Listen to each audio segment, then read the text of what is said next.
Witam serdecznie dzisiaj o poranku. Gdzie stopy procentowe w Polsce? Co zrobi Rada? To jest temat przewodni tego wpisu. Oczywiście na samym początku zachęcam do subskrybowania, dodawania komentarzy i dawania lajków. Jeżeli uważacie, że te materiały niosą dla Was jakąś wartość i oczywiście zachęcam wszystkich do wzięcia udziału w naszej akcji charytatywnej Ace Market U dzieciom, edycja druga. Link poniżej i link w opisie. I oczywiście będę bardzo wdzięczny za wszelkie datki, które zostaną przez Państwa uiszczone. Jeszcze raz zachęcam, zapraszam i zaczynamy. Informuję także, że wszystkie wykresy, które zostały pobrane, by stworzyć ten wpis, pochodzą z dwóch platform: X Station 5 i z Bloomberga. Gdzie stopy procentowe w Polsce? Co zrobi Rada? Dzisiaj nie ma ważniejszych danych makroekonomicznych ze świata, natomiast dla nas, dla Polski, najciekawsza będzie decyzja Rady Polityki Pieniężnej w sprawie stóp procentowych i to ona będzie skupiała uwagę wszystkich polskich graczy i międzynarodowych inwestorów działających na rynku krajowym. I oczywiście wszystkie informacje, które się pojawią także z Rady Polityki Pieniężnej, także będą przez inwestorów musiały być przetrawione. Plus oczywiście w najbliższych godzinach, jutro będzie także konferencja prasowa prezesa Glapińskiego, na którym także mogą się pojawić informacje, które przez rynek będą musiały być zdyskontowane. Dlatego też dzisiaj i jutro koncentrujemy się na rynku krajowym, ponieważ tutaj może być niezwykle interesująco. Zaczynamy oczywiście od wykresu WIBOR-u 3-miesięcznego, który jest bardzo ważny dla tych, którzy mają kredyty hipoteczne. I w tym wypadku obserwujemy systematyczny spadek od miesiąca tych stawek, a to jest bardzo dobra informacja. Już stawki spadły o ponad 30 punktów bazowych, zbliżają się do poziomu 7%, z tendencją ku temu, żeby w najbliższych tygodniach spaść trwale poniżej tego poziomu, a to byłaby informacja zachęcająca inwestorów, by wieścić, że szczyt cyklu podwyżek stóp procentowych faktycznie stał się faktem, a w perspektywie następnych miesięcy można oczekiwać nawet obniżek stóp procentowych. Drugi wykres, który pokazuje, jak inwestorzy na rynku pieniężnym obstawiają, co się może wydarzyć. No i oni tam, gdzie się obstawia przyszłe stopy procentowe własnymi pieniędzmi, to nie są żadne ankiety, żadne badania inwestorów, ekonomistów, tylko ludzie własnymi pieniędzmi obstawiają przyszłą trajektorię stóp procentowych i tutaj ewidentnie widzimy, że już od czerwca nie ma zmiany perspektywy co do stóp procentowych i tutaj rynek ewidentnie sygnalizuje nam, że także podczas dzisiejszej decyzji Rady Polityki Pieniężnej nic się nie wydarzy, czyli że stopy procentowe pozostaną bez zmian. Tak inwestorzy, którzy własnymi pieniędzmi obstawiają, widzą, gdzie będą stopy procentowe w Polsce po dzisiejszej decyzji Rady Polityki Pieniężnej, a nie wiadomo, o której ona zapadnie. Mniej więcej od godziny 14 do nawet 18 może się w każdej chwili pojawić taka decyzja, no i wtedy trzeba będzie ją dyskontować. Natomiast następny wykres pokazuje, jak główni ekonomiści naszych najważniejszych banków i oczywiście bankierzy z innych krajów obstawiają tutaj, gdzie mogą być stopy procentowe. Tu już są właśnie ankiety i widzimy, że nikt nie prognozuje dzisiaj żadnej zmiany polityki pieniężnej, czyli ani nikt nie prognozuje, że będą stopy procentowe podwyższane, ani nikt nie prognozuje, że będą spadać. Dlatego też te informacje moim zdaniem są jednoznaczne i sygnalizują, że dzisiaj nic się nie stanie, natomiast najciekawsze będą wszystkie informacje, które będą spływać z Rady Polityki Pieniężnej i z Narodowego Banku Polskiego, ponieważ one nam pozwolą ocenić, czy będzie szansa w ogóle na zmianę jeszcze stóp procentowych w przyszłym roku i w którym kierunku. Niektórzy obstawiają, że stopy procentowe pójdą w górę, ale też pojawia się bardzo duże grono inwestorów, którzy systematycznie z miesiąca na miesiąc widzą obniżki stóp procentowych w 2023 roku. I ten następny wykres, który został już zamieszczony 2 dni temu, ale on jednoznacznie pokazuje, że na przestrzeni ostatnich tygodni, nawet ostatnich dni, znacząco zwiększyła się liczba osób, zwłaszcza inwestorów, którzy obstawiają, że w przyszłym roku będą obniżki stóp procentowych i to w skali już nawet bardzo wyraźnej. Jak widzimy z tego wykresu, jeszcze raz go pokazuję i przypominam, rynek obstawia, że do końca 2023 roku stopy w Polsce spadną aż o 125 punktów bazowych, czyli z poziomów teraz 6,75% do poziomu 5,50%. I na chwilę obecną, na ten zasób informacji, które mamy, to właśnie tak mamy się zachować w Polsce w przyszłym roku na stopach procentowych.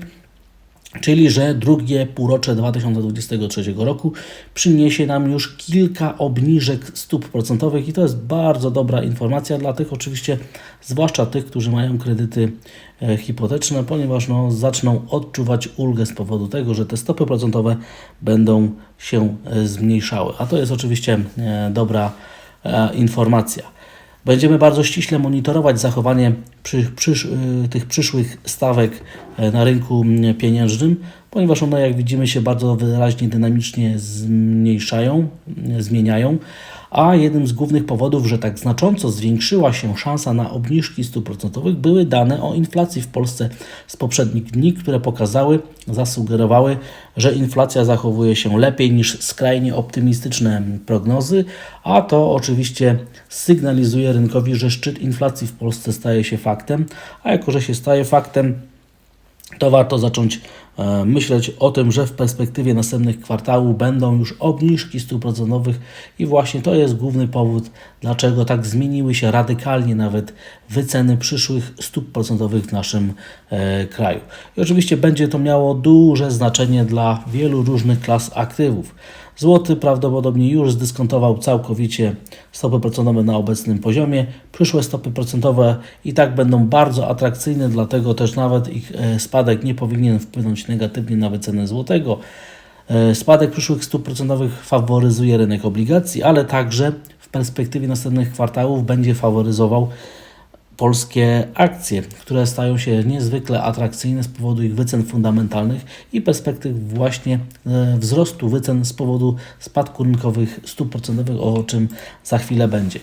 Następny wykres pokazuje polskie obligacje, które dokładnie zatrzymały się na średniej 200-sesyjnej na wykresie dziennym i będę bardzo często wracał do tej średniej kroczącej ze względu na to, że równolegle na tej samej średniej jest indeks WIG20, a to oznacza, że polskie aktywa są naprawdę w kluczowym miejscu newralgicznym i rynek będzie musiał wkrótce wybrać albo przebija te średnie, a wtedy będziemy mieć naprawdę techniczne sygnały, że kapitał widzi długoterminową nawet presję na polskie aktywa, albo też będziemy mieć odbicie od tych średnich i powrót do wcześniejszych trendów, a w takiej sytuacji rynek sobie uświadomi, że ta fala, która już trwa 2 miesiące presji na polskie aktywa, jest tylko korektą prawdopodobnie i wracamy do tych negatywnych tendencji, więc naprawdę rynek jest na rozstajach i musi wybrać. Naprawdę sytuacja jest binarna,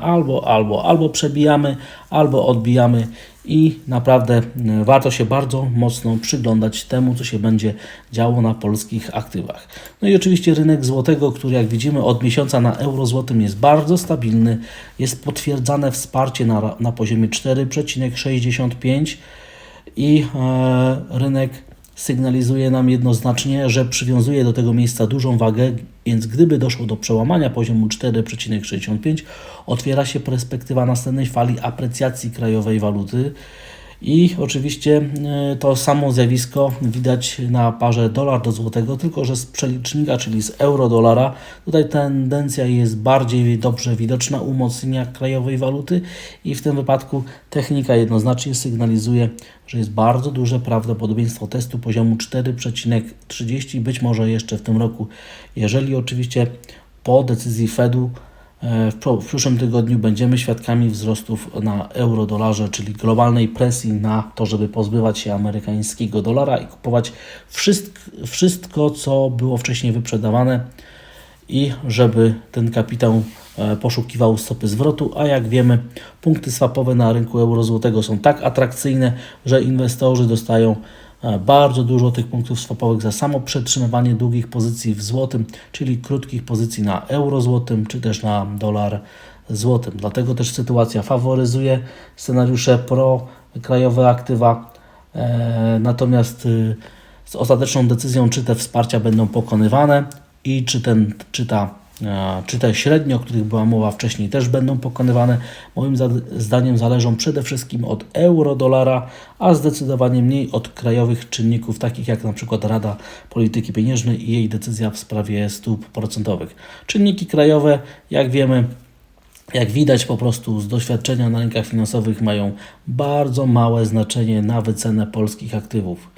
Polska polityka, polskie decyzje w sprawie stóp procentowych naprawdę nie mają większego znaczenia, ponieważ liczą się przede wszystkim globalne przepływy finansowe na euro-dolarze, czyli albo do dolara amerykańskiego, albo od amerykańskiego dolara, i to generuje tendencje, które obserwujemy na polskich aktywach. I taka jest po prostu prawda. Co jeszcze moim zdaniem na co jeszcze warto zwrócić uwagę, to przede wszystkim oczywiście zachowanie innych rynków emerging markets, czyli tych rynków rozwijających się. Na uwagę moim zdaniem zwraca indeks giełdy w Hongkongu, ponieważ także tutaj widzimy, że zbliżamy się i będziemy wkrótce testować średnią 200-sesyjną, a to oczywiście oznacza, że także giełda w Chinach jest w kluczowym, newralgicznym miejscu. I przypominam, że ta średnia 200-sesyjna jest także w momencie tworzenia tego wpisu w ostatnich dniach testowana przez dolar indeks, w ostatnich dniach była testowana także przez indeks Standard & Poor's na Wall Street. Jest testowana na przykład także przez funta brytyjskiego i przez innych kilka różnych ważnych instrumentów finansowych. Dlatego też teza o tym, że jesteśmy w newralgicznym, kluczowym miejscu, że jesteśmy na rozstajach, że rynek musi się zdecydować albo w którą stronę ruszy, jest tezą właściwą, ponieważ globalna sytuacja i analiza międzyrynkowa na to wskazuje. Także obserwujemy wzrosty giełdy w Chinach, równolegle obserwujemy spadki giełdy w Japonii, czyli miks sygnałów płynących z Azji jest taki, że Europa będzie je negować, neutralizować i będzie prawdopodobnie żyła tym, co się wydarzy na Wall Street, a jak widzimy, wczorajsza sesja przyniosła kontynuację tendencji spadkowej. Ale najważniejsze przesłanie wczorajszej sesji było takie, że nie tylko wróciliśmy poniżej poziomu 4000 punktów na indeksie S&P, ale przede wszystkim złamaliśmy dwumiesięczną linię trendu wzrostowego. A to już sygnalizuje, że ta roczna linia trendu spadkowego, linia Bessy, faktycznie działa i średnia krocząca 200-sesyjna także w okolicach 4050 punktów zadziałała, a to jest negatywna informacja. No i teraz będą się inwestorzy zastanawiać, czy czasem nie wracamy do tendencji spadkowej, którą obserwujemy od roku. No ale oczywiście w perspektywie mamy dane o inflacji, które są niezwykle istotne, oraz decyzje Fedu, które mogą wpłynąć na euro-dolara, a w takiej sytuacji myślę, że pojawi się wkrótce znowu nadzieja i popyt, że jednak warto jeszcze spróbować przynajmniej powalczyć o to, żeby te opory, które zaczęły już generować odbicie, żeby jednak zaczęły nam tutaj, żeby ta walka o te opory cały czas trwała, dlatego spodziewam się wkrótce nawrotu popytu na ryzyko. Jeżeli jesteśmy na indeksach giełdowych, to zobaczmy, że podczas praktycznie każdego miesiąca pojawia się seria takich sesji spadkowych.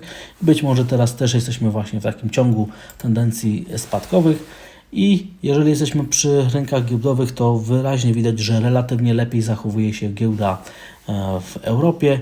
Indeks DAX dopiero próbuje jakiejś większej korekty spadkowej i w tym wypadku wykres pokazuje jednoznacznie, że do czasu utrzymania nad poziomem 14 000 punktów scenariusze prowzrostowe są bardzo silnie faworyzowane.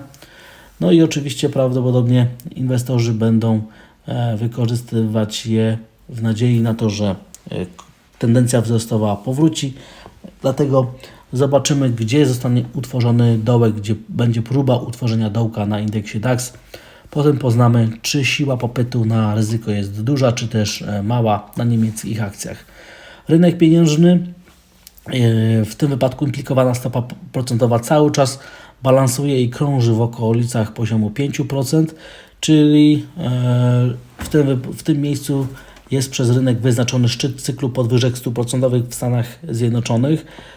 w pierwszej połowie 2023 roku. Jak widzimy, nic tutaj się generalnie nie zmienia. Jeżeli Fed podwyższy za tydzień stopę procentową o 50 punktów bazowych, co wynika właśnie z tych wycen, to w takiej sytuacji zostaną nam jeszcze być może dwie podwyżki o klasyczne 25 punktów bazowych albo jedna taka o 50 punktów bazowych i koniec. Czyli wniosek jest taki, że jesteśmy bardzo blisko szczytu cyklu podwyżek stóp procentowych. Rynek obligacji, czyli rynkowych stóp procentowych już to czuje, rentowności jakoś nie chcą rosnąć i ewidentnie grają na szczyt inflacji w Stanach Zjednoczonych. I to jest dobra informacja dla ryzyka, ponieważ brak jakiegoś większego wzrostu rentowności sprzyja temu, żeby te wyceny spółek giełdowych były duże. Natomiast natknąłem się na raport, który pokazuje, jak w obecnej sytuacji inwersji krzywej dochodowości, czyli że krótkoterminowe papiery mają wyższą rentowność niż te na średniej części krzywej albo na dalszej części krzywej, co one nam pokazują. I na chwilę obecną historia sygnalizuje, że te poziomy inwersji krzywej dochodowości na poziomach około 80 punktów bazowych, to w przypadku obniżek stóp procentowych dałyby nam obniżki w skali 500 punktów bazowych, czyli jeżeli szczyt cyklu podwyżek stóp procentowych byłby na poziomie 5%, to 500 punktów bazowych obniżki sygnalizowałoby znowu w przypadku rozpoczęciu cyklu obniżek stóp procentowych, że stopy procentowe w Stanach Zjednoczonych spadną do poziomu 0. Natomiast następny wykres, który pokazuje, jakie jest prawdopodobieństwo o skali obniżki stóp procentowych w ujęciu procentowym, daje nam potencjał ku temu, że w przypadku, kiedy ta inwersja wynosi około 80 punktów bazowych, to jest wtedy szansa na 65% cofnięcie od swojego szczytu cyklu podwyżek stóp procentowych, więc w tym wypadku ta analiza daje nam potencjał ku temu, żeby w przypadku rozpoczęcia cyklu obniżek stóp procentowych w Stanach Zjednoczonych w 2023 roku zakładać, że spadek stóp procentowych osiągnie poziom 2%, czyli że stopy procentowe zostaną w cyklu obniżone o 300 punktów bazowych. I moim zdaniem te informacje płynące z tego wykresu są zdecydowanie bardziej wiarygodne i w takiej sytuacji skala obniżek stóp procentowych, czyli 300 punktów bazowych niżej od poziomu 5%, jest moim zdaniem scenariuszem bazowym w sytuacji, jeżeli faktycznie w przyszłym roku zaczną być obniżane stopy procentowe w Stanach Zjednoczonych, co jest już także wyceniane przez rynki finansowe. Szczyt cyklu podwyżek stóp procentowych i spadek inflacji widać także na danych, które obliczają przyszłą trajektorię inflacji. I to jest dobra informacja. W przyszłym tygodniu mamy dane o inflacji. One będą nam także zwiastowały to, czy faktycznie dobrze rynek ocenia szanse na spadki inflacji w Stanach Zjednoczonych w następnych miesiącach. To, jak zachowują się surowce. W tym wypadku indeks surowcowy Bloomberga także faworyzuje scenariusze prospadkowe na rynku, na kontynuację rynku niedźwiedzia na surowcach oraz oczywiście przełożenie tego zjawiska na spadek inflacji w przyszłym roku w Stanach Zjednoczonych. To są dobre informacje. No i oczywiście amerykański dolar, na który także warto zwrócić uwagę, ponieważ powrót poniżej poziomu 1,05 to jest wskazówka, że te opory w rejonie 1,06, czyli miejsce, gdzie przebiega zniesienie Fibonacciego 38,2% działa i mamy jednak korektę, a to jest negatywna informacja dla ryzyka i dla takich walut jak na przykład złoty. Mamy także osłabienie jena japońskiego wynikające z wypowiedzi bankierów centralnych w Japonii, którzy sygnalizują dalsze uluzowanie polityki, ale dopiero zbliżamy się do tego najbliższego oporu, dlatego też rynek jena musi wkrótce zdecydować, co dalej. Widzimy popyt na ryzyko płynący z rynku chińskiej waluty. Jest to bardzo zbieżne z zachowaniem chińskiej giełdy, polskiej giełdy tak samo, czyli kapitał zagraniczny ewidentnie bazuje na tym, jak zachowuje się euro-dolar, żeby inwestować na rynkach emerging markets, czyli na giełdach chińskich, czy też na przykład na giełdach polskich. Stąd też bez dalszych wzrostów euro-dolara nie ma co marzyć o tym, żeby giełda w Chinach, czy też giełda w Polsce kontynuowała wzrosty. I naprawdę nie ma żadnego znaczenia, jaka będzie polityka w Chinach, czy też w Polsce, ponieważ liczą się przede wszystkim globalne przepływy finansowe i one determinują to, co się wydarzy w Polsce, czy też na przykład w Chinach, a nie jakieś czynniki lokalne. No i oczywiście na koniec rynek surowcowy, ponieważ jeżeli spadki indeksów giełdowych mają być potwierdzone, to powinny być także obserwowane spadki ceny miedzi. A jak widzimy, londyńska giełda, która wczoraj zakończyła notowania o godzinie 19:30, nie doprowadziła do tego, żeby rynek miedzi wygenerował sygnały prospadkowe, ponieważ nawet najbliższe wsparcia nie zostały pokonane. Dlatego też uważam, że te spadki na giełdach papierów wartościowych są tak jakby pułapką, ale gdyby dzisiaj miedź faktycznie zaczęła sygnalizować spadki, gdyby ruszyła w dół, to w takiej sytuacji te spadki indeksów giełdowych byłyby potwierdzone i na to będę dzisiaj zwracał szczególną uwagę. Spada także ropa naftowa, jesteśmy już głęboko poniżej poziomu $77. Jeżeli zostaną pokonane ostatnie minima, otworzą się perspektywy do spadku poniżej nawet psychologicznego poziomu $70 i także zostaje przechodzona najszybsza linia trendu wzrostowego na cenie złota, czyli naprawdę wnioski płynące z rynku surowcowego stają się negatywne dla indeksów giełdowych i dla globalnego popytu na ryzyko, a wynika to przede wszystkim z zachowania amerykańskiego dolara, więc obserwujmy dalej euro-dolara, a będziemy prawdopodobnie wiedzieć, co się wydarzy na giełdach papierów wartościowych, na rynku ryzyka, czy też na przykład na Bitcoinie, który na razie jest bardzo stabilny tutaj od już grubo ponad miesiąca, niewiele się dzieje, stabilizacja znowu została osiągnięta w rejonie $17,000 i czekamy na następny impuls. Zmienność zamiera, zwykle jest tak przed wybiciem, dlatego też bądźmy czujni, ponieważ ruch w dół jest jednak bardziej prawdopodobny niż wzrostowy, a zmieniłoby się to dopiero, gdyby rynek co najmniej wrócił nad poziom $18,000, ponieważ na wykresie wtedy powstałaby formacja odwracająca tendencję spadkową na wzrostową, ale do tego jeszcze daleka droga. Także gdzie stopy procentowe w Polsce? Co zrobi Rada? To jest kluczowe pytanie podczas dzisiejszej sesji, na tym będziemy się koncentrować. Nie wiadomo, o której godzinie Rada podejmie decyzję.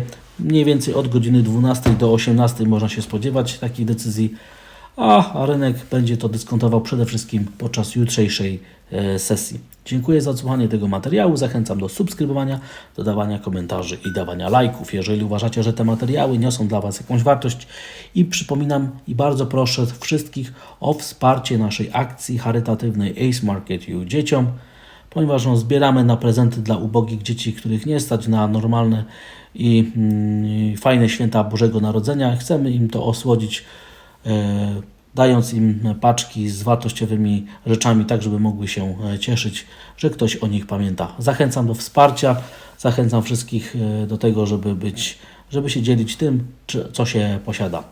Dziękuję jeszcze raz za odsłuchanie tego materiału. Życzę stopy zwrotu i miłego dnia. Pozdrawiam.